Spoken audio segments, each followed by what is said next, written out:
Hi, welcome to Tales of Dread. Tonight we have some encounters with skinwalkers and wendigos for you. Be prepared for some true horror stories. Enjoy and don't forget to like and subscribe. At the time I'm writing this, it's my first one. I live in western Pennsylvania, a little south of Pittsburgh. I was in Boy Scouts for most of my life, so I'm very comfortable in the woods and I often go camping. When I heard about Governor Wolf's plan to close schools, I decided it was time for some cold weather camping. It wasn't that cold, but it did get down to 40 degrees at night, and the people I went with weren't really. If you're from Pittsburgh, you might know the Bogs campsite on the Monterey Trail. That's where we went, though. They didn't bring any sleeping bags, blankets, or pillows, just pot and alcohol. So, I thought they would have to sit by a fire all night. When we got there, it was still light out, and the fire pit was still smoking, which was pretty cool. We start our fire right away by using the coals from the last campfire. I knew I had to keep getting wood for the fire until I went to sleep. Around 3 p.m., they gave out beers. Things will be a little rough. I didn't have my phone with me. I really just want to eat. Now that they did it for me, they made ramen noodles and cheese, which was delicious, and burgers over the fire. By now, it would have been almost 5 p.m. as predicted. It started to rain a little bit. So, we hid in a lean-to shelter that was there, and every now and then, one of them would throw some sticks on the fire. Even though I brought 2 saws and an axe and they could only find sticks, I would cut up some logs. By the time the rain stopped, all 4 of us had smoked and were sitting around the fire. I was out of cigarettes, so we'll call it 7 after a while. I'm just killing time. They asked me if I had any blankets. It's nothing special, but I always have blankets. But we've had some pretty bad snowstorms in the past, and a couple of scratchy car blankets are always helpful. The only one who didn't get a blanket was us. Call him and ask who took my sleeping bag for the summer, which I brought just in case. Around 9 or 9:30 p.m., it was getting dark. And there wasn't much fire left. They wanted to smoke more, so I started looking for more wood. Now, it's important to know that I'm 65 years old and that I smoke weed every once in a while, so my tolerance is pretty high. When I bring back the wood, we start a new fire. A less big one. Just kind of hang out together, talk, and listen to music. At some point, the fire goes out again, and I have to get more wood because we've been there for a while and other people were there before us. Near the shelter, most of the wood was either very small or already used up. So I had to keep going further and further away from camp to find wood. Close to 50 degrees at about 12:30 a.m., so everyone is doing fine. I got a really nice flashlight that I used for scuba diving and that was also pretty bright. So I use it on the lowest setting on land. At this point, I'm far enough away from camp that my friends can't really see me. You have to cross what looks like a hill between the Monterey Trail and someone's driveway to get to more woods. But I'm fine being alone because I knew what I was doing, and they could hear me if I needed them. I start to hear a strange whistling sound, like someone breathing through a snorkel, but I think it's just the wind. The air was getting kind of cold. So I took back the things I had and burned them. Now it's 1 or 2 in the morning, it's about 40 degrees, and there's a light breeze, but nothing too bad. I have 2 long-sleeved shirts and a very warm army surplus coat, but my friends are wearing windbreakers and hoodies, and it's raining now, so I'm going to get more wood. This time, I started to think about the type of wood I was gathering. There was a lot of pine, but it burns quickly, so I had to go and get it a lot. Near the driveway, There was a stretch of woods with mostly pine trees and a few small maples. I keep walking because I know that there are both evergreen and deciduous trees in this area, and that they are close to each other. As I walk around looking for wood, I see that the rain has turned into a very fine snow. Time to go back in case it gets worse. The whistling started again, but this time it was much louder. Now it's strange. There is the same amount of wind as before. Maybe it went in a different way. I keep walking, and by now I can hear music from camp. Just as I reach the top of the hill and get ready to climb down the other side, I hear a noise behind me. Tree fell, and I used my flashlight to look around. I don't see any evidence that this is true, and I didn't find a source. Maybe a deer will make me lose my balance. It doesn't matter, since I'm already back at camp and can try fishing in the marsh behind our shelter.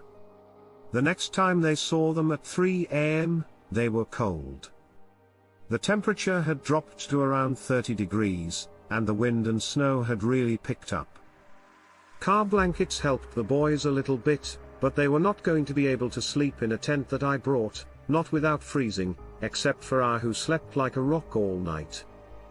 After about 3:30, we decided to stop smoking and drinking and just talk until 4:30. At this point, I'm about ready to go to bed. I offer to go get more wood before I go to sleep in my 0 degrees Fahrenheit sleeping bag, but I can't be comfortable when I don't have to carry it very far. They said they'd come with me, so I guess they were cold. We went our separate ways, and I went back to where I was before, but this time I left my flashlight on high and made a lot of noise to scare away the deer or whatever was there before. I ended up a little farther from camp than I had planned because there were only pine branches on the ground. When the whistling started up again, I could tell that it was coming from my left, so I used my flashlight to look around that area before going back to collecting wood. The sound stops for a short time, then starts up again in a different direction less than a minute later, this time in front of me and a little to the right, back into the pines. Maybe the way the wind blows through the branches of some trees makes that sound, but I don't care and just move on. Then, when I turned around to go back, the noise kept coming from left to right, but it always sounded like it was right behind me. So what? I didn't see anything. The noise then stops and sounds like a sharp whistle. Even with my flashlight, I couldn't find him. I called to see where you were. I heard a branch break and some movement, which made me think he turned around. I shined my flashlight in the direction of the sound, but I didn't see anything. Maybe he's hiding somewhere, like behind a bush or a tree. Again, I call it. No answer? We weren't at camp, and he came to look because he thought he might be lost or something. Again, I asked, where are you? Nothing. Then he said, I'm going back to camp, louder. I thought he was trying to scare me by shining my flashlight around one last time. I see something, jump into a bush about 40 feet from where I heard us turn around, and see big man go get some wood and come back. He is about 6 feet tall and costs around 250 pounds. I keep shining the light around for a few more seconds, then turn around and start walking. It's whistling again. No matter how fast I went. It seemed the same distance away every time. I decided to just sit under a tree and wait for him to come back, since he had to at some point. I didn't want to waste the power in my flashlight, so I turned it off and closed one eye. If I hadn't done that, it would have died faster. There was a lot more snow, which was another good reason to stop in case we got lost. Even though it was a full moon, I couldn't see very far because there were a lot of clouds. The whistling never got any closer, but it did start to move in a really strange circle. It would start in one place, stop, and then quickly start again in a different place. I realized that it must have been the wind or something else because it was moving too fast and in random directions. Cool. Now, where are we? Between whistles, I turn on my flashlight and call his name again. It's important to note that the whistling never got louder while I looked around. It rarely stopped for more than a second or two, and when it did, it was very quiet. We already had 2 to 3 inches of snow on the ground, so maybe that made it harder to hear. When I didn't hear him, I thought I missed him or didn't hear him at all as he started walking back to camp. I stood up and brushed the dirt off my bottom. I turned the flashlight on again and thought, I definitely heard him. As I stood up and started walking back to camp with the wood in my arms, I saw something move out of the corner of my eye. My diving flashlight has a wrist strap that I wore so I could use it and carry things at the same time.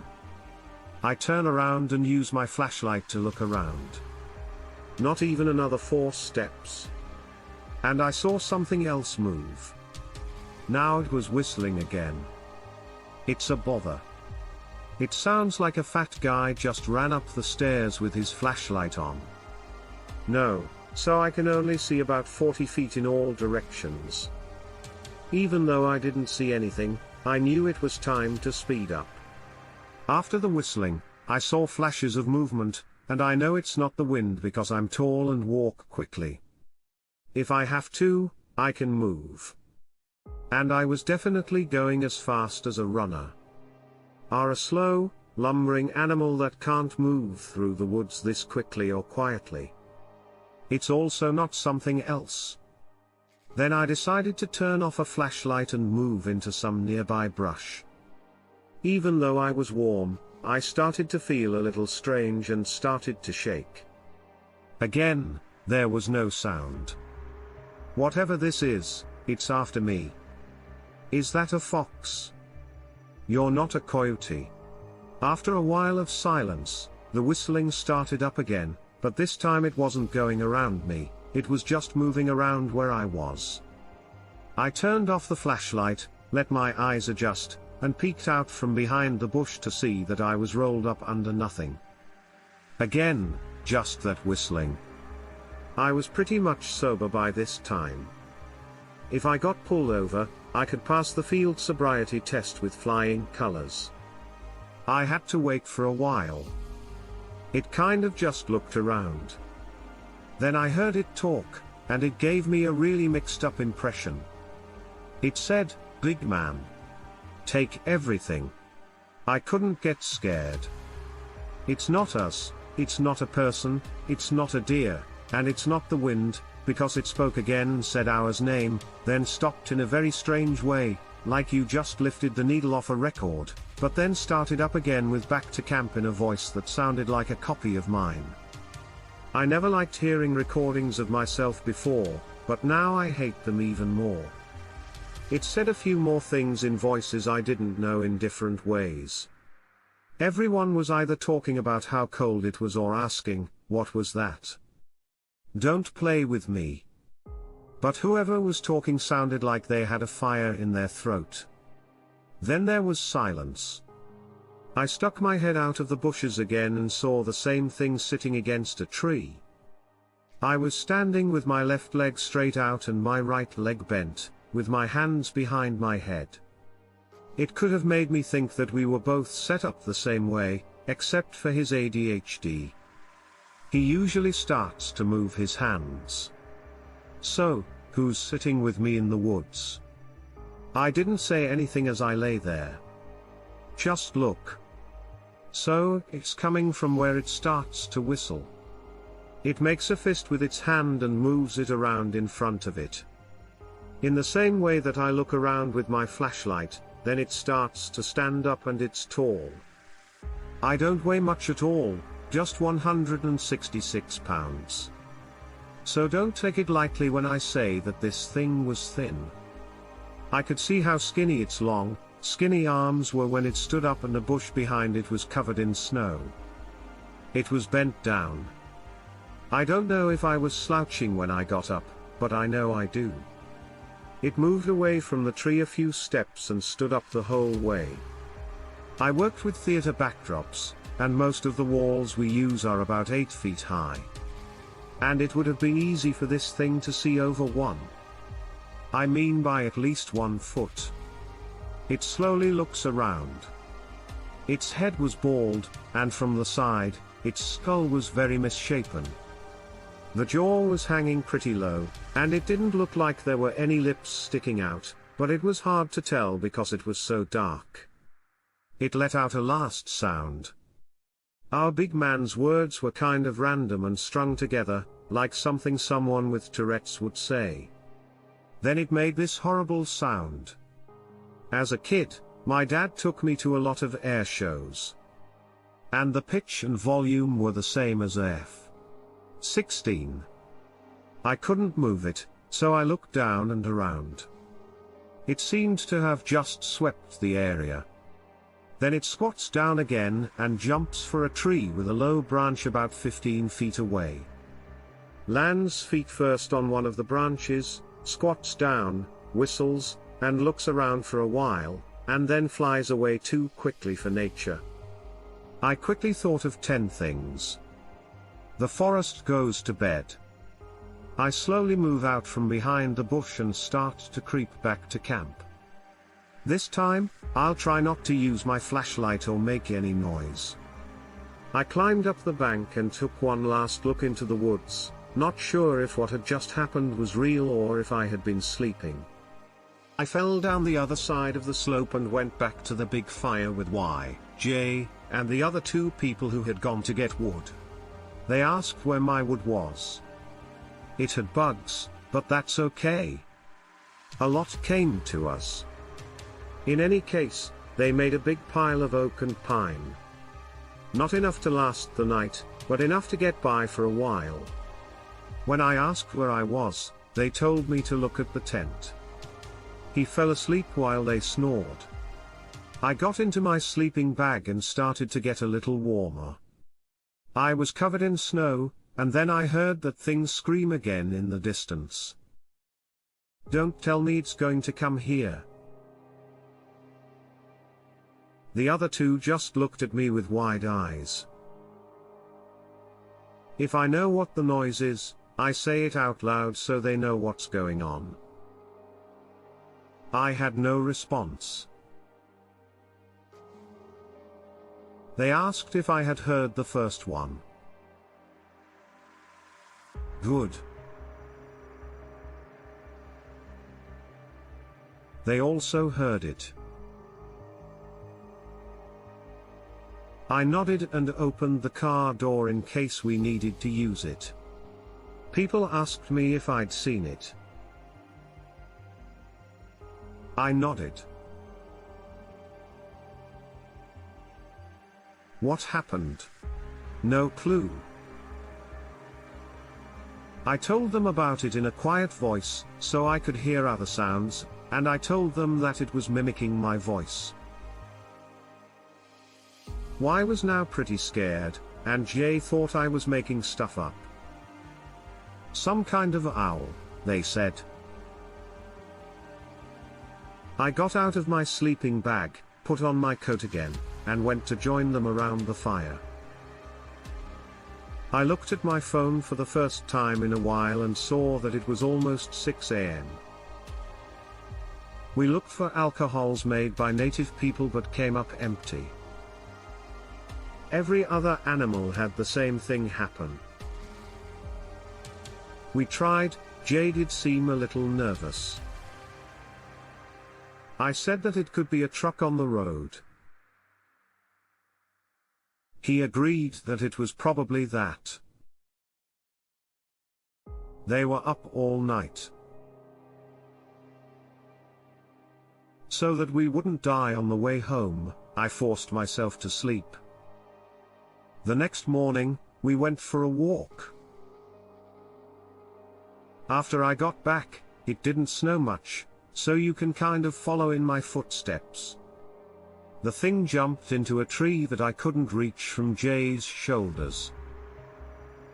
Ours was still sleeping, but I think if I had been on his, I might have been able to reach it.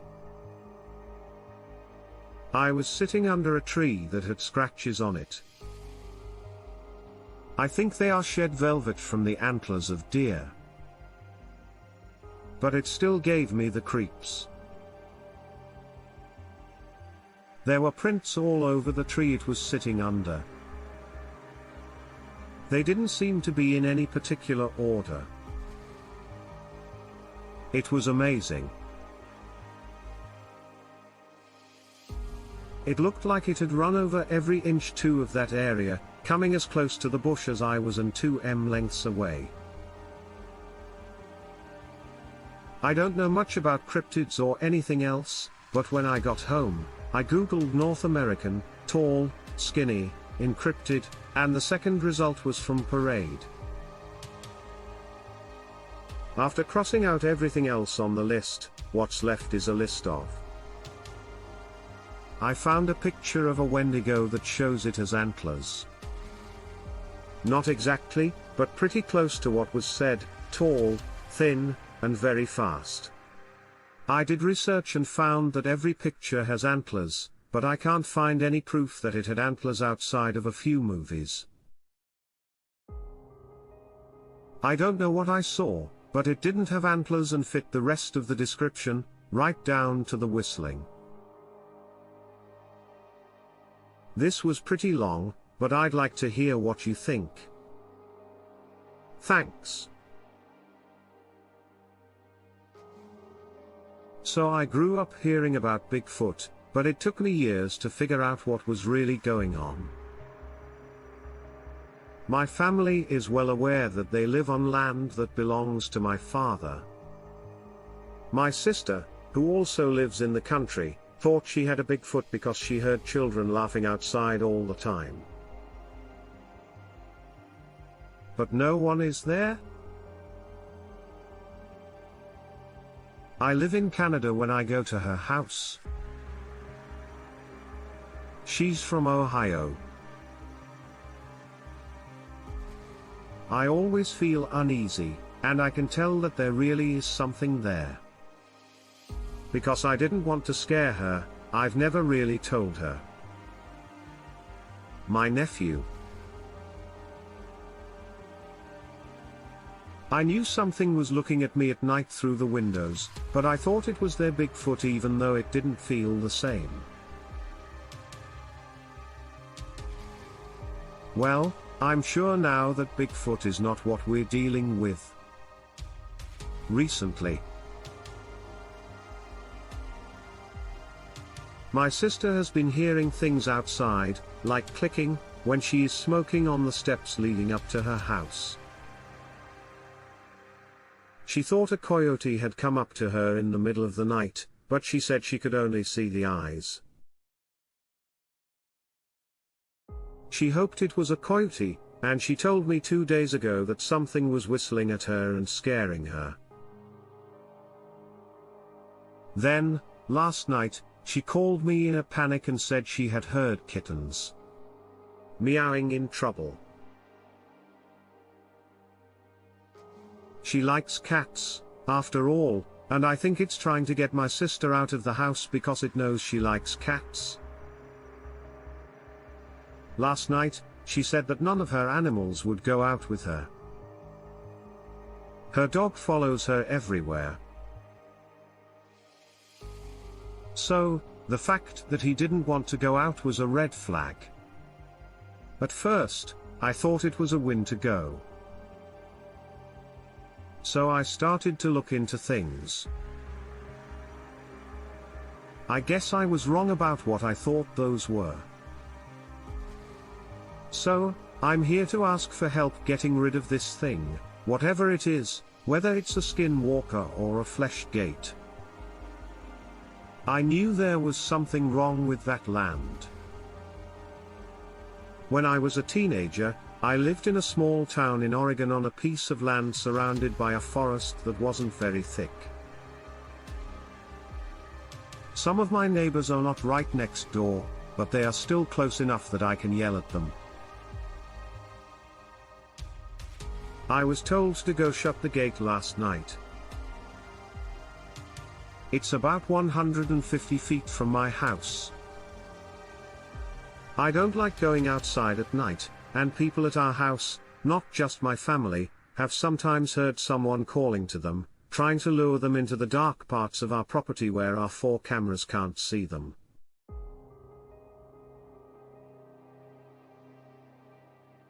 This happened to me once, so I asked my mom if I could ask my dad to help me shut the gate.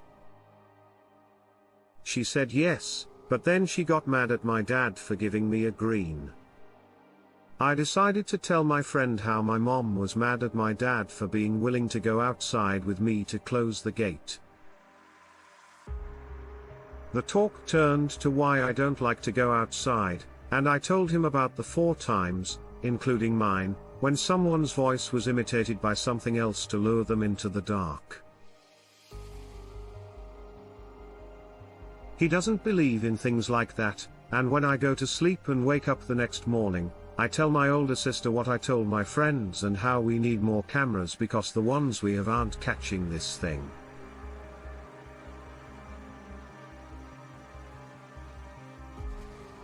Can you guess what she told me last night? While my mother was smoking, she heard my older sister calling to her from the darkest part of our property. And the biggest blind spot of our 4 cameras, which were all trying to lure her into the dark. My older sister has had this happen to her twice, and she has also heard heavy footsteps on the roof at night. She no longer likes to go out at night. Not more than I already do. She knows why it's hard for me to go outside at night. I'm not just being immature. I think it could be a skinwalker, but it could also be someone who knows more. Please help us figure out what kind of animal this might be. My dad has binoculars with night vision that can take pictures and record video but not audio. I hope that these will be useful. I'm going to ask my parents if they're willing to add at least 1 more camera in the blind spot, since that small area is where 3 out of 5 things happened and it tends to avoid our night vision cameras.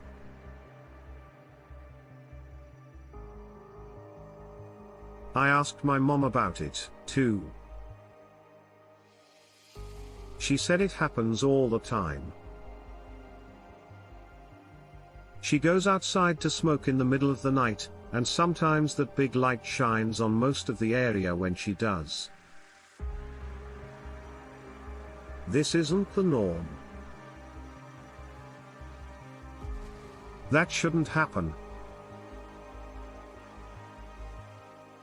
When we changed the bulb a few months ago, it was well over 15 years old.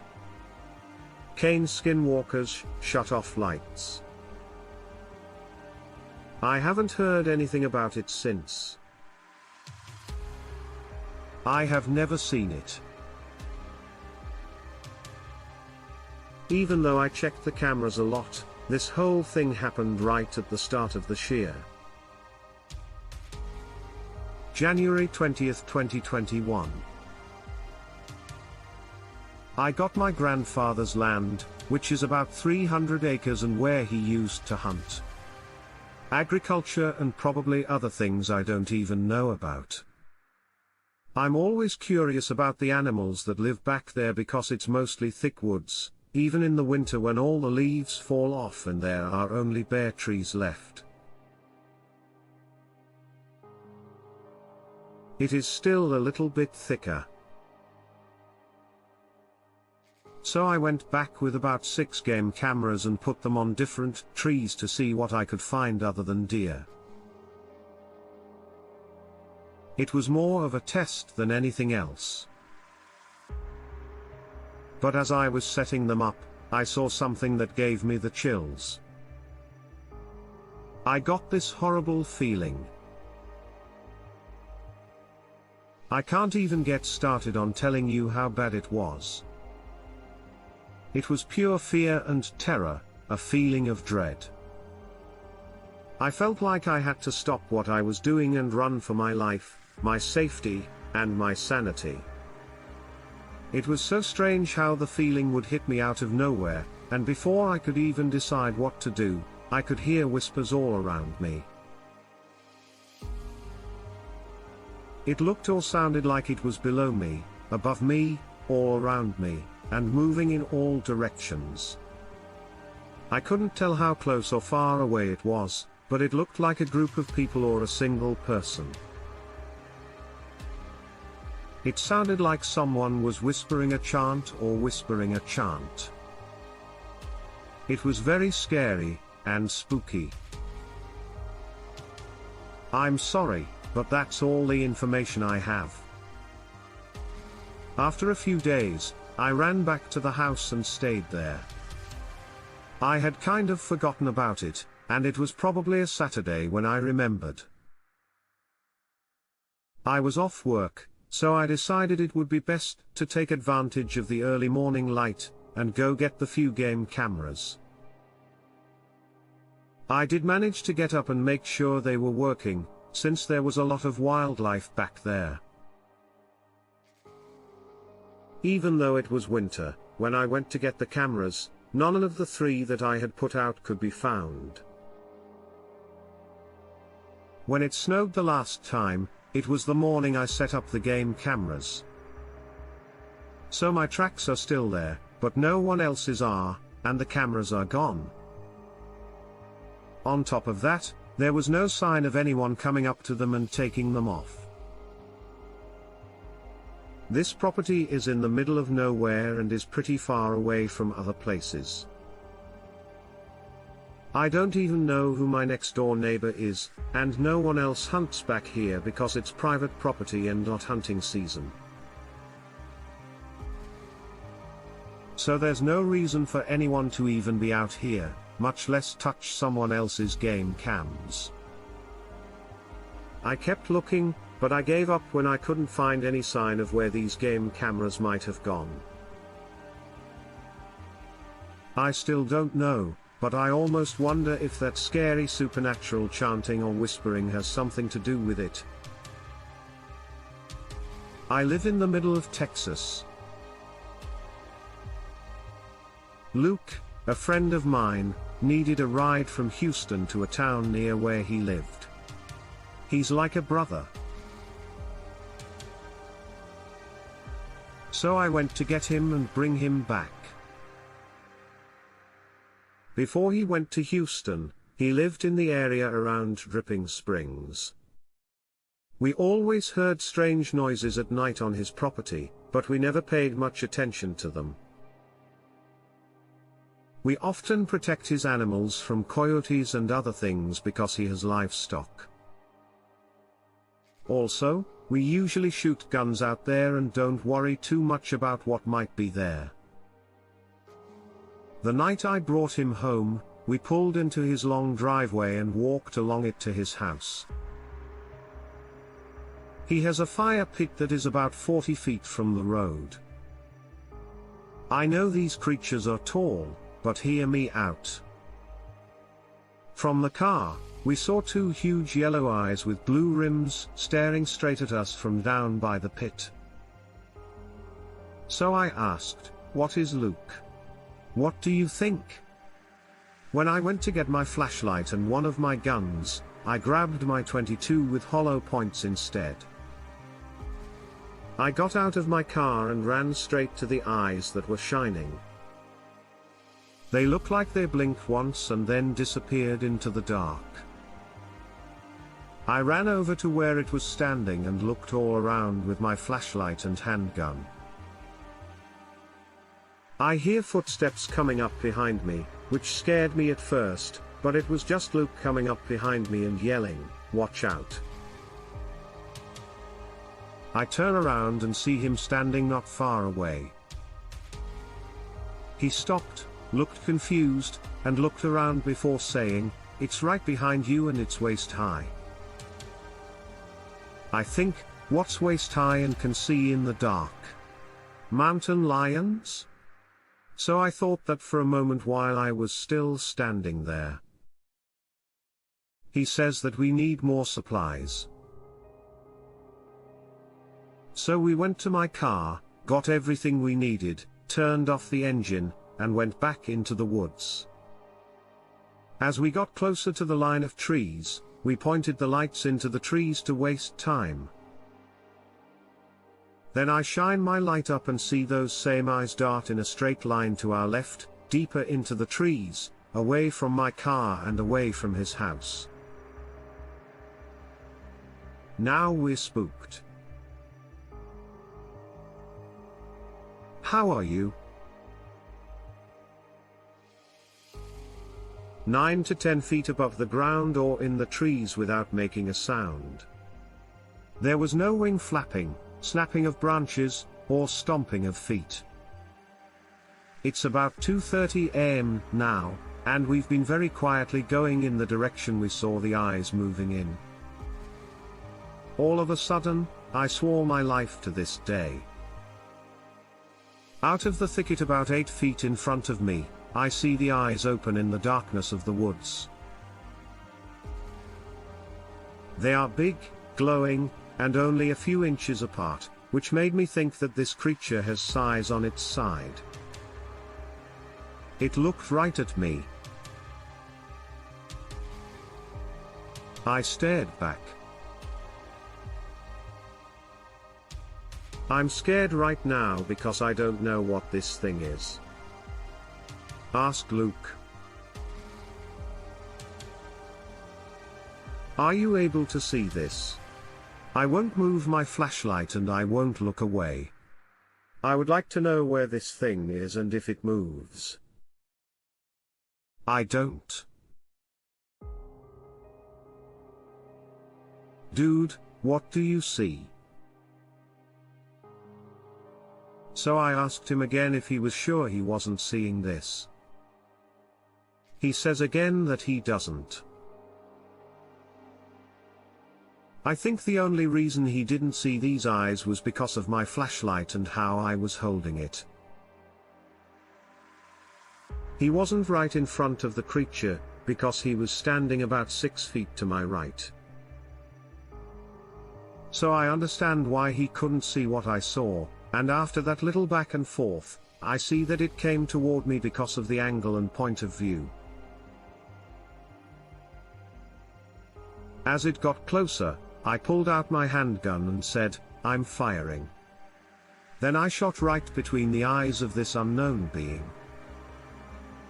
When the round went off, it made a lot of noise. We heard a short, low-pitched growl or grunt, then what sounded like something very heavy, easily heavier than me, knocking into 2 trees around it.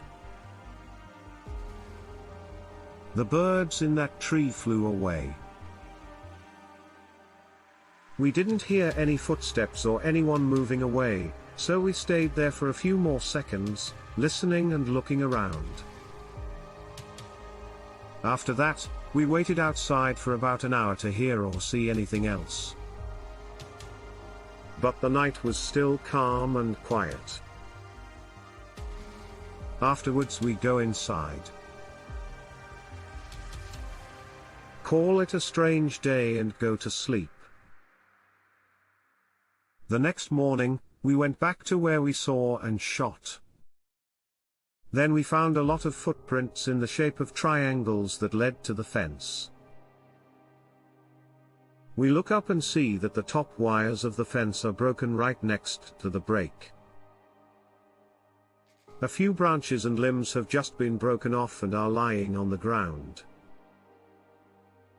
Some of them still hang in the air and face the forest floor, which is where you would land if you jumped from the broken wire at the top. This is all I know about this story, other than the fact that my friend and I still sometimes see those eyes in our dreams. And during the summer between my junior and senior year of high school, I had a lot of firsts, including my own encounter with what I think was a skinwalker. After talking to my grandmother, who is half Navajo, she thinks that something has been following our family ever since we left the res. I never had any experiences of my own. Not until that summer did this thing start popping up almost everywhere I went. The first time it happened, I was walking home from the store one evening after going to a friend's house. I got some candy and a soda and was walking home minding my own business while listening to Spotify when I saw a strange tall coyote figure on a hillside in the distance. I didn't give it much thought and kind of just brushed it off as maybe me seeing things in the evening light. But when I looked again, I saw a figure that looked like a tall coyote walking on two legs coming toward me at a diagonal angle. This only made me walk faster. Now I was a little scared, and I didn't know if this was a person in a costume or what I was going to have to deal with. As I sped up, this person or thing also sped up. And before I knew it, this thing was within 30 feet of me. So I stopped, looked directly at it, and tried to make it stop. I know that sounds very cheesy, but at 17 years old I didn't know what else to do. I knew that running would probably make it chase me even more, and it stopped, looked at me, and that's when I could see into its eyes. They were very dark, but the iris and pupil were almost like a glowing angry orange. They looked very evil. The face looked very sunken and very dark, but not in a way that made it look like there was something wrong with it. And, for whatever reason, I think that what I was looking at was completely from the demonic realm. It was kind of like half man and half coyote, but the head was all coyote and the body and legs were more human than anything else. I kind of just quickly looked down, stopped my Spotify, and slowly moved away as this thing stood still and never took its eyes off of me. I went backwards and backwards until I could turn around and think, I'm going to make a run for it and take a chance. If this thing follows me, I hope I can outrun it. So I went backwards some more, but the thing was still looking at me like it was going to stab me in the back. In one smooth motion, I turned around and sprinted faster than a high school track runner all the way down the block, down another block, and down the next block. Never look back and never hear this thing following me. Once I went several blocks right up to the store where I bought my candy and pop. I looked back, but I didn't see anything or hear anything. I felt like I was safe for the moment. So I walked home the long way, which took me an extra 40 minutes from where I was at once. I got home. I felt really uneasy the rest of the night, like my whole night was ruined. I was in a bad mood. I wasn't just upset, but something had upset me emotionally on the inside. I feel like I was marked by this point a few days ago, and I think it might be a good idea to talk to my grandmother and tell her what happened. I knew how she was. She is what I would call very superstitious, even though she still believes in a lot of native legends and her beliefs are very much from that area. I was still very worried that I would run into trouble and a lot of doubt. But, surprisingly, I just said, you know what? So I called her up and told her what had happened. And she asked me to come over right away so she could bless me even though she wasn't anything special. Like a medicine woman. She was good friends with one of the local medicine men from the res, and he actually traveled over 300 miles to come to us and bless me. So, I think that's great. We still saw and talked to them for the rest of that summer. About a month later, I was staying at my grandmother's house at night. We were outside smoking cigarettes and joking around. This is in Southern California, very far from the reservation. I didn't think I had anything to be worried about. But that was wrong. And at the time, I didn't think anything about the Navajos' stories or beliefs. In fact, one of my good friends was a mix of Choctaw and Cherokee, and he doesn't believe any of it. He's pretty much rooted in modern culture, though. So his only link to his native culture is his blood. I pretty much agreed with him, before all of this happened. But once I started meeting people, I kind of went in the other direction. so far as my beliefs go. Having first-hand experience with something will definitely change the way you think and feel about it. So, anyway, we're out there smoking cigarettes and joking around, and the sun is pretty much sitting very low in the sky. We kind of get lost in telling each other stories and talking about fun times we've had together, and before we know it, it's pretty much almost completely dark outside. My grandmother is inside, and she's probably wanted to know when my friend is going to leave so she can spend time with me at some point. Him or I were in the middle of a sentence when we both felt a clear change in the air and atmosphere around us. It was so clear that as soon as it happened, I could feel the change on both of our faces, like our expressions went from normal to now what's going on. We both started looking around at once, hoping someone was nearby. But it was so dark now that we couldn't see anything, and we didn't have any flashlights with us, only our phones, and the flashlight app on our phones isn't very bright. I mean, you can only see maybe 5 or 7 feet in front of you, which we felt wasn't good. We quickly finished talking to her, put out our cigarettes, and walked back into the house very quickly. He's like, "Hey, man, I think I'm going to take off." So I didn't argue with him, I just wished him well on his way. So he leaves, and I start talking to my grandma. After maybe 30 seconds, I remember I needed to borrow $20 from him. So I run outside and realize it's getting dark. I call to him, and I hear him call back. So I run up to him and say, "Hey man, I forgot to ask you earlier, could I borrow that $20? And right away I feel this force come at both of us. It made us both jump, and we both took off running. I don't know how to explain it other than to say that it felt like something very bad was coming straight for us. And our bodies just reacted to the feeling by taking off running in the same direction.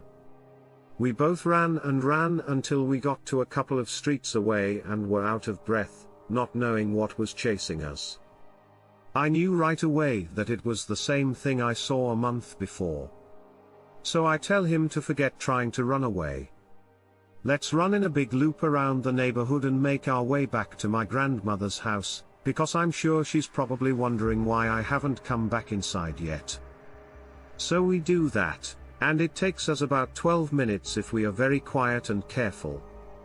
But we could still feel a change, a very clear change in the atmosphere.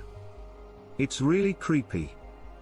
We make our way back to the house, praying that this thing didn't follow us.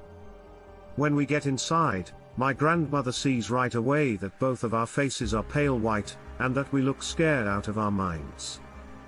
She knows and tells her friend, the medicine man, right away that she knows what happened. We need to be blessed right away. Yeah, that summer was a wild one, and since then I try not to mess around with things too much. I do not know too much about. There were some other small things that happened, but those were the main two that were worth writing about. And the fact that the second time I felt like whatever this thing was, I'm assuming it was a skinwalker, wanted to attack me and possibly kill me.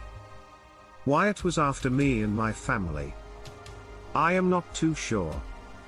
I also don't know much about the history of my mother's side of the family, which includes my half Navajo grandmother and her side of the family, which, if you keep going up the family tree, is all full-blooded Navajo. Maybe the family on her side did something. And this thing has been following us ever since. All of this is just a guess, of course, because I really don't know and I haven't asked my grandmother, but now that I think about it, maybe it's time I did. Around this time in his life, my grandfather was not a good person. He was really what you would call a disappointment. My mother tells me that when he was in his prime, he went to the races, skate park, and other places with his friends and had the time of his life. They were drinking and trying new things, just teens being teens, and they saw a figure walking through the woods. They started to harass and yell at it, thinking it was a person, but it gets fuzzy here. But he said that it started to chase them about 500 feet, where they ended up behind the school in a small shed with the door shut. I guess it saw them and ended up knocking around the shed and wouldn't leave. He and his friends hid from whatever it was until morning. Before I was born, my mom was in a similar mental state as my grandfather, though this one is shorter. The story goes that my mother and aunt were drinking and hanging out in an empty house when they heard a very loud cackle-like laugh. They stopped what they were doing and waited to see if anyone would come out. My aunt, being who she is, laughed, and it started up again. My mother freaked out and asked her to stop. Just then, a beer bottle flew by, and my aunt's head hit the back wall. I don't remember what she did after that, but I'm guessing they ran. When my uncle was around 2 or 3. He was lost for a few hours, and they found him where the res meets the forest. When they asked him what had happened, he just said, "I was playing with the little people." The little people are a legend from many tribes, but each tribe has a different idea of what they look like. My people see them as tricksters who can sometimes bring bad luck or even death. Again, these stories have been told to me by my parents and older relatives. My writing is not the best. I still don't see the point of posting. But I hope you were able to understand at least some of this. Thanks a lot. So, as a preface to the story, I was driving on Florida's State Road 54, which goes all the way across the state, and used to be mostly woods. At 3:45 a.m., I was driving to my friend's house, which was only 45 minutes away, so we could carpool to our job in a city that was about an hour and a half from where he lived. I was leaving the city I lived in and driving through more heavily wooded areas. I had a red light and was waiting for it to turn green. I saw the light of 2 bright orange eyes. The woods were about 25 feet from the main road. Its eyes got closer, like it hadn't seen me. And it looked to be about 6 to 7 feet tall and quite thin. It was too dark to see any faces, but when our eyes met and the thing ran into the woods, it just didn't look human.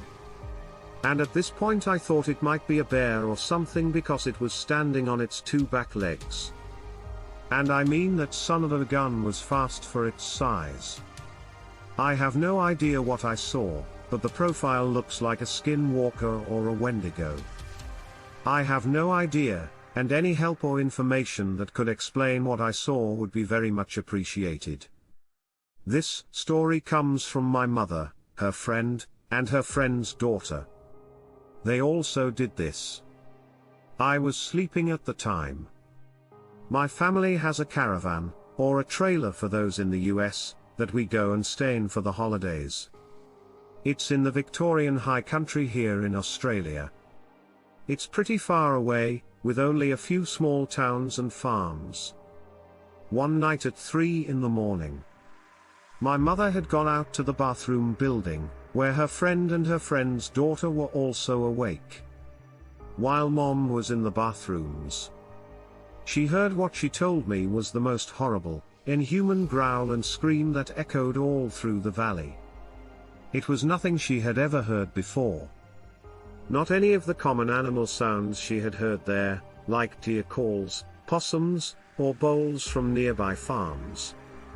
She said she was terrified. Even my mother's friend and her daughter had heard it. They thought something bad was going to happen to my mother. Even our dog was barking. When Mom got home safely, they all talked about how they had heard it. I was asleep the whole time. At the time, I was only 11. I have always been interested. I'd like to know what it is and how it sounds. Even though my mother still tells me I shouldn't want to know if I'm awake there at night, it's quiet. I hear you, but my people are not like the Navajo or the Algonquin. I won't say that we are alike besides the big group we are put into.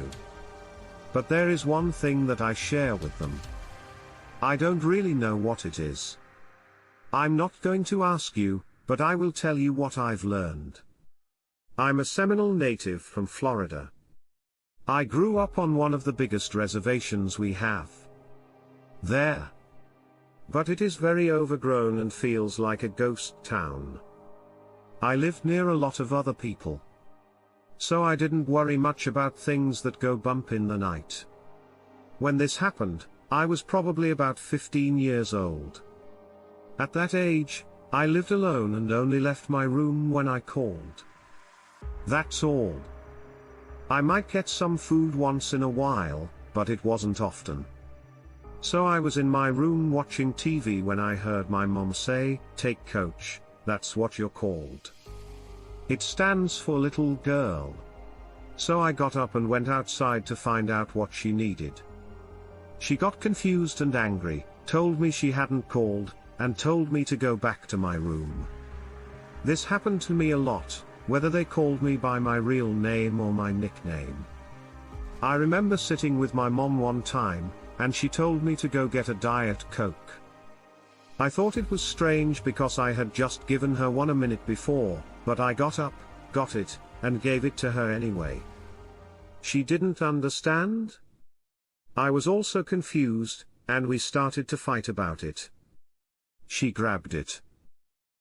But I started to wonder if I was okay mentally. Until she heard it herself. I remember sleeping on the floor with my sister and mom on a rare family night. My sister and I had already fallen asleep, but my mom was still awake. I have no idea what went wrong. When I woke up, she was yelling for someone or something to leave, go away, and leave us alone. I asked her what had happened, but she told me to go back to sleep because she was already up.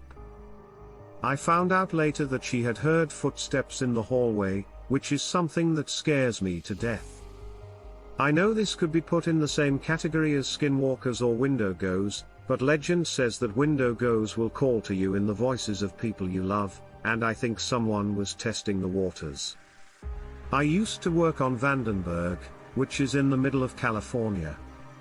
My office was on top of the mountain, which the Chumash used for ceremonies. Most of the time it's pretty foggy. I got used to driving it every day about halfway up the mountain, but you have to watch out for deer. Mountain lions, bears, and many other animals live there. One evening around 11 p.m. I was driving down the mountain, and the fog in front of me had just cleared up. In the clear, there was only a wall of fog behind them. I thought I saw a big coyote in the road as I turned a sharp corner. I quickly hit the brakes hard. It looked like it didn't have fur and was made of pale, leathery skin. Its head looked like a dog's. I was looking at it. The animal stood up on its back legs. It was hunched over and maybe 6 or 7 feet tall if it stood straight up. It turned and looked at me, then slowly walked off the road and into the brush. At the time, I was getting my degree by taking a class about Native Americans. For my project, I talked to members of Tamash. So I asked if they knew anything about it. They just said, "Today, we don't talk about that." I saw a skinwalker that night. People have told me that I might be a skinwalker. I'm not sure if that's true or not. So I'm here, where people are smarter than I am. I don't know if this is important or not, but my ancestry is a mix of Native American, Irish, and Scottish. My dad was an American Indian. His father was Cherokee, and his mother was Mattaponi. My mother was a Lynch, which means she was from the Lynch clan and had a Scottish ancestor. I'll try to keep this short, but anyone who wants more information can ask. Strange things started happening around the turn of the century. Then I picked up an all-black clothed stalker who had come to the house. He would be looking in windows day or night while wearing a black motorcycle helmet. He sometimes drove a black car while still wearing his helmet, and without license plates. A few times, my neighbor scared him away, and by the time I could get outside to see him, he was already gone. I came home a few times to find things like every bowl or spoon in the house worn, all appliances on and plugged in, but all doors and windows closed and locked. Police did not believe me. At the same time, we were hearing voices that didn't belong to anyone, seeing people walk across the room, doors opening and closing on their own, and the shower curtain being pulled open when no one was there. We kept those things from the police. Then, one night, my two daughters, who were 10 and 12 at the time, woke me up by screaming that a man was at the window. I went into the room and saw that the blind was down. Based on what I saw, I thought they had a bad dream. When I opened the blind, I saw a man standing there. I couldn't see him very well, but he must have been very tall to be able to look in the window. So I threw the blind out the window and called the police. We went downstairs to the family room and waited there. There was a door in the converted basement, and the knob kept moving like someone was trying to get in. Before the police finally showed up outside the girls' window, we were horrified for 3 hours. They found a piece of blue construction paper with a circle and 3 smaller ovals made out of a paste that looked like cornmeal. They thought this meant that I and 3 children made it, but they didn't believe me because it had just snowed and there were no footprints. Not long after that, I got sick and was later told I had MS, fibromyalgia, and mild facial pain syndrome. The weird things that were happening also kept going on. I don't know how to call it anything else. After a few years, my kids grew up and moved away, and I got remarried and moved about 5 minutes away. At first, not much happened, and I felt good both physically and mentally. Then, everything started up again. People were sneaking around windows and doors, and strange things were going on inside the house. We saw things that seemed paranormal.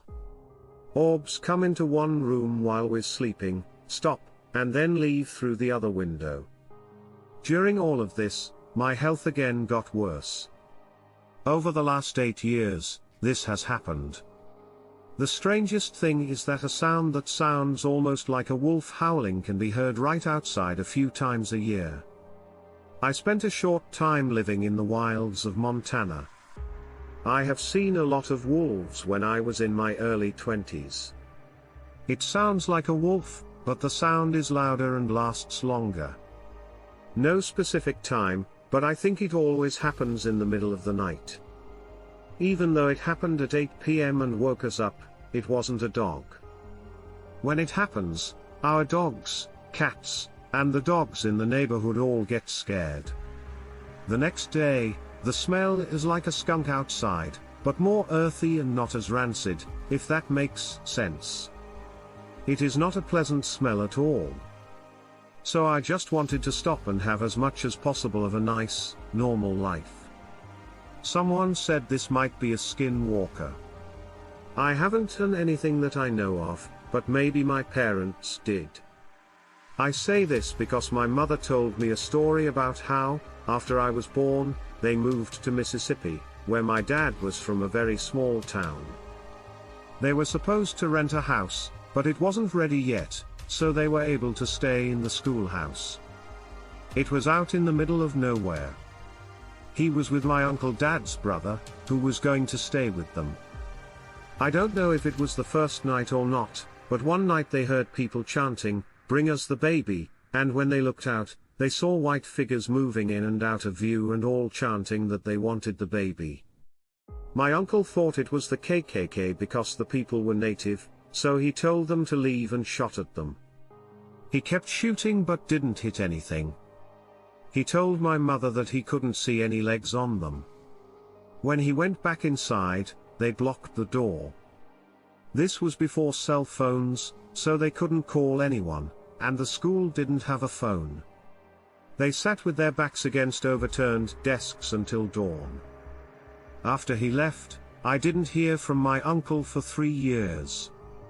My dad would tell me he doesn't want to talk about it, and if you asked my uncle, he would leave. My mother only talked about it once and then stopped. I'm not saying I'm special in any way, but could all this have something to do with each other? Canada will be made, and then me and my kids will have to go through this because it wasn't done. I'm so tired that I look at my husband and say, "Look, the coma is moving across the sink by itself again." I now work from home, and it's always getting to me. We just heard the howl and smelled it, and then we lost our refrigerator, garage, door opener, and dryer. To give you a better idea of how things are, at the beginning of November, I was reading on my Kindle on the couch, and my husband was at his desk behind the couch. It was about 8:30 p.m., and my desk was in front of me, to the left of the fireplace. A white weasel ran up the left side of my desk, across my desk, which is a big old metal tanker desk, and down the right side by the fireplace, where it just disappeared. My dog on my lap, a Siamese, and a Maine Coon all went over to see what was going on. They were all flopped over and looked very upset as they looked around the desk for about an hour. After checking him out, the dog bit him at first. He doesn't have much guts. I was told that seeing a white weasel was a bad sign, but I didn't really think about it. But a week after that, my father died. Since he was healthy, it came as a surprise. We have cameras both inside and outside, and when this happened, the great room came to a standstill. I don't get things very often because the cameras tend to freeze up and need to be turned off and on again. I do remember one night when a camera set to record when something moved caught orbs, doing strange things in the same room. At this point, all I can say is that I'm very upset. This happened a few years ago, and until recently I didn't do much research on it. We went to my grandparents' house with my family. They had 10 acres of land, but the house and yard only took up about an acre and a half. The only thing that wasn't pine trees was the road that led to their house. There was pressure for miles in every direction. They had cut down some trees to make four-wheeler paths that we could ride on when we went up there. One day, my sister and I were out on the trails on some four-wheelers that belonged to my grandparents. I think it was to get something to drink, but I don't remember for sure. My sister went inside. I didn't think much of it and kept riding four-wheeler. I was on, and then 3 minutes later I was driving by a very dense forest. Over the engine of the four-wheeler, I heard a loud growl, and I thought it was just a coyote. It was coming from the woods to my left. I looked in the direction of where the growl came from. I didn't see a coyote anywhere. You know how it feels to look into a dark forest at night and worry that something is looking back at you. Well, this happened to me, but what I saw still scares me in the middle of the day. Even today, I could see two big, yellow eyes. It looked like they were sunk into the face of the creature. The eyes were probably twice as big as human eyes, and they were looking at me. Just by looking at the eyes, I could tell that this creature was smart. It was standing behind a bush, so I couldn't see what it was. This bush was also pretty big. It was probably about 10 feet tall and 8 feet up. I saw these eyes in this bush. I couldn't see any part of this creature, so I didn't stay to find out what it was. I put the four-wheeler in drive and sped up to around 60 miles per hour. I ran inside and didn't go back out on the path for the rest of the trip. No one else in my family saw anything, but whatever it was, it scared the hell out of me. 6 years later, in this year, my friend and I were talking about scary things we had seen. I told him this story, and then I started to wonder what I could have seen. I did a lot of research to find out what big animals that eat other animals live in Idaho. It is in northern Idaho. If you don't believe me and want to find out for yourself, I did some research and found out that no animals were 8 feet tall. I didn't believe it. I didn't believe in anything that seemed strange. I kept looking because I didn't want to believe that there was something that no one had ever been able to catch or prove existed.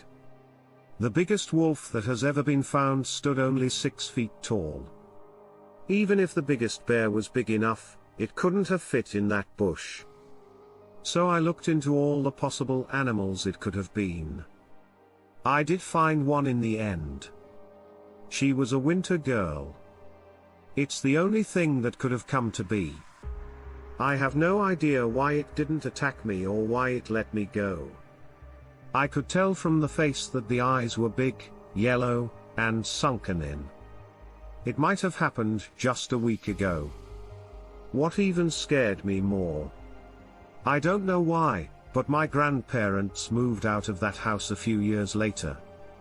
They say they moved to be closer to family, but the family was happy to drive a long way and visit often, so they only moved a little bit closer.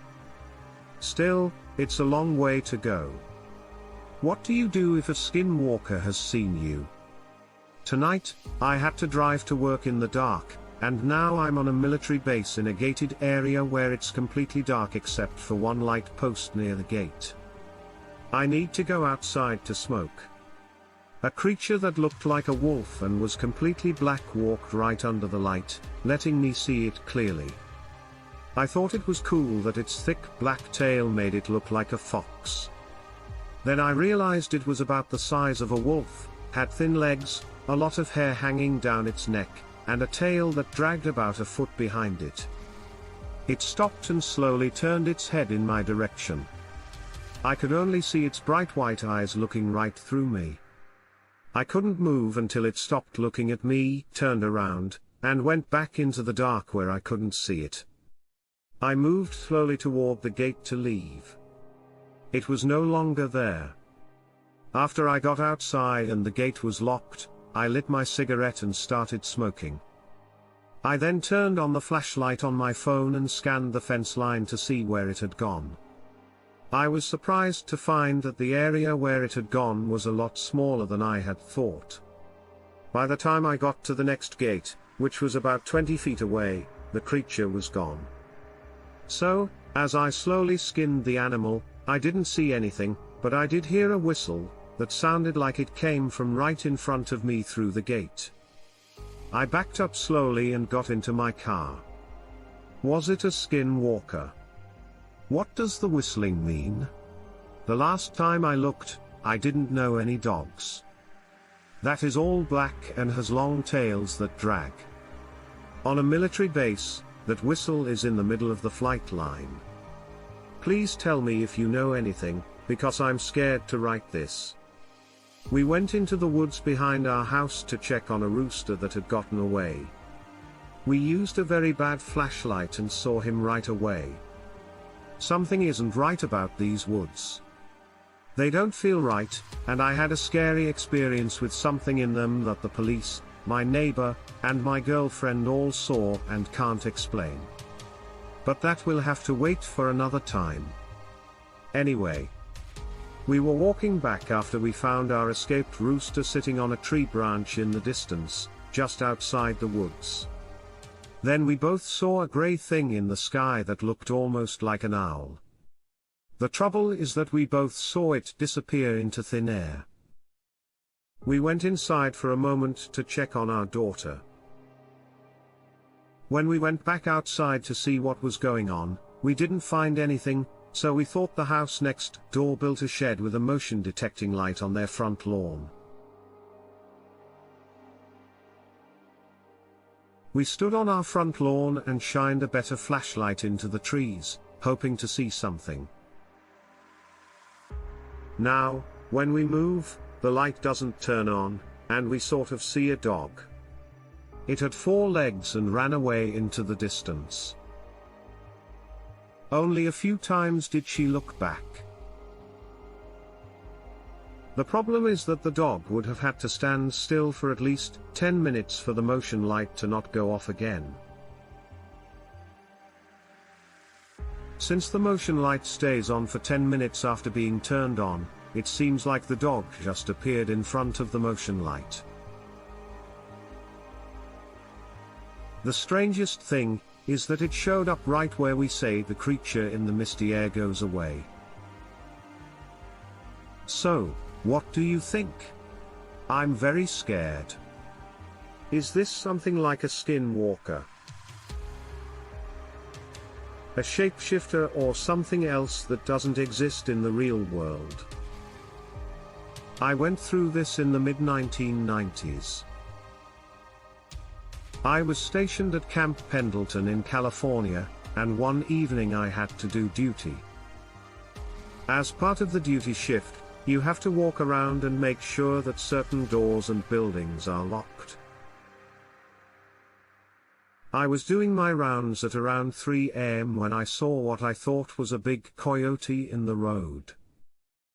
It would be unusual to see a coyote in that area, but it's not impossible because I was watching it and it was watching me. It stood up on its back legs and walked between two buildings until it was out of sight. I was scared at this point, but I figured I must be hallucinating because I'd been awake for about 24 hours. Probably not the first time. My eyes and brain were playing tricks on me because I was tired. In the late morning, I'll call one of my fellow Marines. H asked how my job was going. One thing to know is that there seem to be a lot of Native Americans in the Marines. Could be related to how proud code talkers were during World War II. One of my friends told me he joined the Marines because he couldn't find another job as a warrior anywhere else. At least, we were infantrymen. H was a Navajo. I had known him for years and had even spent a few weekends at his family's house near Gallup. I told him about what I had seen. He stopped talking and said, "I'll call him another Marine in my company." He was also Navajo, but I didn't know him as well as I did a New Age. He is a bad person. I wouldn't talk to him anymore. It's always been hard to tell if someone is joking or not. He didn't say much and didn't make many jokes, but he seemed very serious. I told him to stop making trouble for me. He told me that B was a skinwalker when I asked him about it. I had never heard that word before, which came from a family of skinwalkers and meant that they were like bad witch doctors. I didn't know what to think at that point. So I put it down.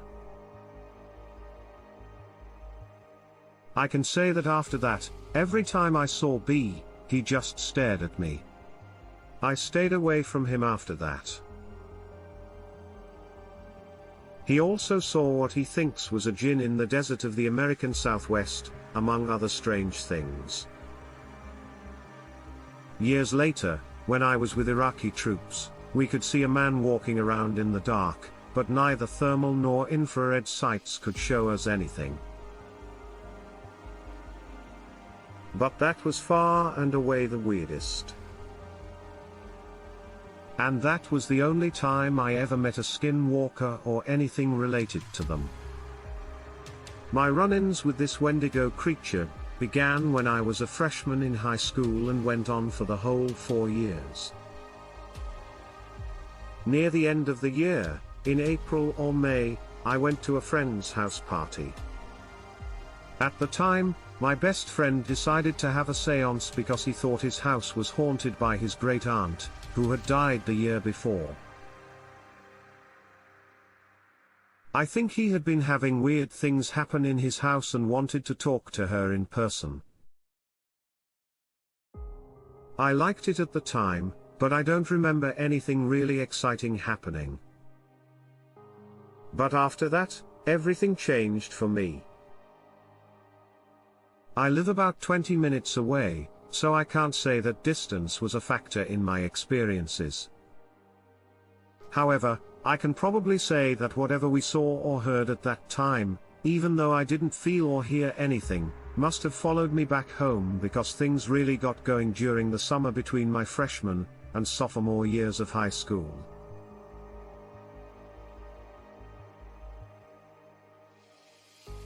It started with horrible dreams of being chased by a tall black figure with a face that looked like a skeleton and big antlers and horns. It was very scary. And it was the same dream almost every night during the summer. I would be walking on a trail in the woods, and something would come out of the woods and start running at me on all fours. As it got closer, it would stand up on two legs and try to grab me, but every time I would slow down, turn around, and just as it was about to grab me, I would wake up. This kept happening, and I kept having the same dream over and over. I started seeing this thing around September, when fall started, because I had just started my sophomore year. At first, it would seem like a normal supernatural thing. You know, seeing shapes and movement in your house out of the corner of your eye. But one night before Halloween, I was up late studying for a math test. When I looked out my window and saw something in our yard moving closer to the house, I thought someone was trying to break into our house. But as I sat there and watched, I saw that this figure did not look like a person. And, to my horror, it had the same shapes of horns and antlers on its head as it did in my dream. The figure was very tall and very black. It looked a bit like the Slender Man, but it wasn't him. I'm just using that as an example to show how long its arms and legs were. Its legs and shapes stood out the most, and its body was kind of thin and bony. It moved around as if it were a secret agent trying to avoid being caught. Even though I was scared, my parents weren't home because they were out. I can't think of where they were. So I ran into the kitchen, grabbed the biggest knife I could find, and hid back in my bedroom, making sure all the doors were locked and no one could get in. I went back to my window and looked again. I couldn't find it anywhere, but I could feel a terrible presence all around the outside of the house. It did not feel at all like a place to stay. I pretty much didn't go to sleep for the rest of the night, and I couldn't really concentrate on studying for my math test. Instead, I thought staying alive was much more important. I went to sleep early in the morning. Everything seemed fine when I woke up. Let's jump ahead to around Christmas, maybe a week before. When I went downstairs, I saw my dad on the phone and looking out the back window in a panic. When he started talking, I realized he was on the phone with 911, and was telling the operator that he thought he saw someone coming up to the house to break in. When he got off the phone, I asked him what was going on. He pointed back to where we have a big bush and said that he thought he saw someone coming up to the house. Someone who was very big and all black. I started to feel scared, and memories of the summer and what I saw in the fall came flooding back, but I never told my father about this. In 5 minutes, a police officer came. After talking to him, my dad sent him to check out our house from all sides and behind. Of course, he never found anything, just like in every other story, including ours. He told us to always call back in case something else happens. Well, the night went on as usual. Christmas and New Year's came and went, and now it's January and things are really getting going. One night, I was sound asleep when I woke up in the middle of the night to go to the bathroom and get some water. I did that, and as soon as I got back to my room, I jumped back into bed and got ready to go back to sleep. When I was in that state between sleep and wakefulness, I heard something lightly tapping on my window. It did it 34, maybe 5 or 6 times, which kept me from falling asleep because I thought a tree or branch was hitting my side window. I got up and opened my blinds. I screamed and fell back. It was a long, black hand with claws pressing against my window. Taps with the claws that are very light. I jumped out of bed and ran to my parents' room, but I was so scared I didn't care. I ran to my parents' room like a little kid who was scared. I ran into my parents' house, screaming, and told them that something was trying to get in through my window. Both of my parents jump out of bed and run outside to look, but they don't find anything. My father calls the police again. When they come, they take my and my parents' statements and do a thorough search. They don't find anything, but they do find large tracks leading from the back of the yard all the way up to my window. It was snowing, so the tracks were starting to get filled in. The police officer said whoever did it was probably a very big man. In a way, it felt good to know I wasn't crazy, but it was still scary. Knowing that what I was going through wasn't real. Valentine's Day came and went, and now it's early March, and I'm starting to see more of this thing. I was walking home from a friend's house later at night, probably not too late, maybe 7:38 p.m. It was just getting dark, and daylight savings time had just started. I was walking home on a road that was all by itself. It wasn't empty or anything like that. Everyone was just inside, and there was very little to no traffic. When I felt like someone was following me. My first fear and thought was that I was going to be robbed, but when I turned to look, I saw a shape following me and hiding behind trees, bushes, and anything else I could use to hide. But it was getting faster, and at some points I could see the shape ahead of the thing that kept coming back to me in my nightmares.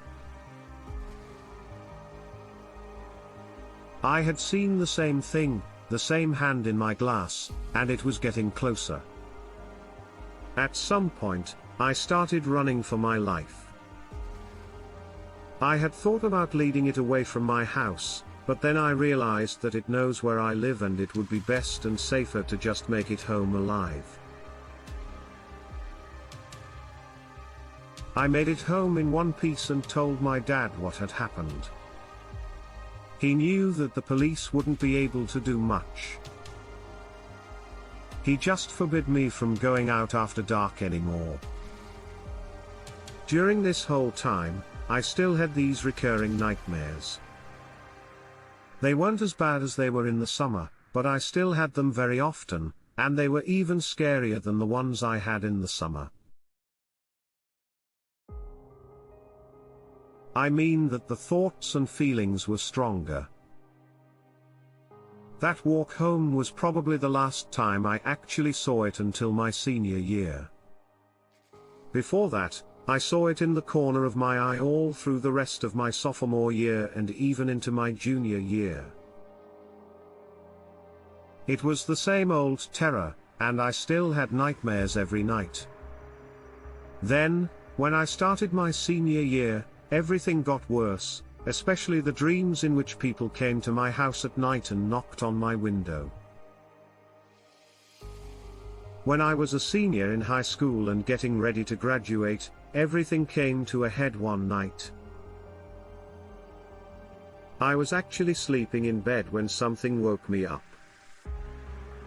It wasn't the tapping or scratching sounds or the scary feeling that this thing was in the house. When I woke up, I felt like something was in the room with me, and I could sense something bad. I woke up right away and knew that whatever it was had somehow gotten into the house and was now in the room with me. As my brain finished finishing this thought and started to figure out what it meant, this heavy, raspy breathing started up, and I could hear the weight under it on my floorboards creak as it slowly moved toward my bed.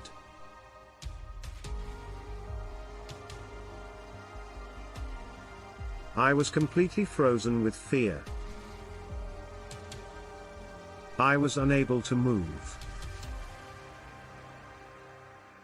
I was almost crying as I lay there, and it almost got to my bed before stopping. It just went away completely. Along with how I felt, everything, like the air in the room, stopped moving at once. I just sat there for a few more minutes, scared and very confused. So I quickly turned around and turned on the light. There was nothing there, and the room and everything else felt fine. So I got up and tried to figure out what was going on. Well, I try to sleep, even though it's easier to say than to do. So the night goes on, and when I woke up the next morning, I heard some very scary news. Remember that friend I told you about? His great-aunt had died, and he and I did the thing that started this whole thing. Well, he was at his house with a few of my other friends. He had killed himself last night, very early in the morning.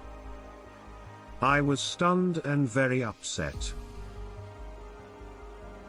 But since the second year of high school, our friendship had pretty much ended. He took one way.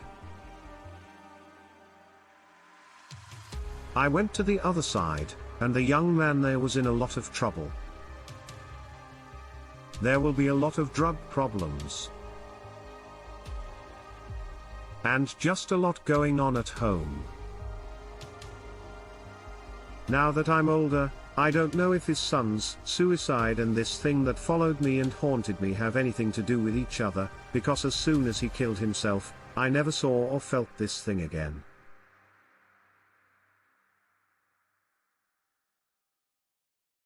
It's as if it just stopped being a part of my life. I never had the terrible feeling that it was outside my window, heard the tapping, or felt like I was being followed. There was only peace. I don't really get why that would be the case. So, the only thing I can think of is that this thing was attached to him while he was alive and then attached itself to me for some reason. But what I don't understand is why it disappeared all of a sudden after he died. If there is a link between the two, I don't know how it explains my strange series of events. That's my own scary story about what I think was a Wendigo demon spirit, but you can call it whatever you want. I'm happy to say that since then, I haven't seen or experienced anything supernatural, weird, uncomfortable, or strange. You can use this story in any way you want. If you tell this story, maybe it will help someone else.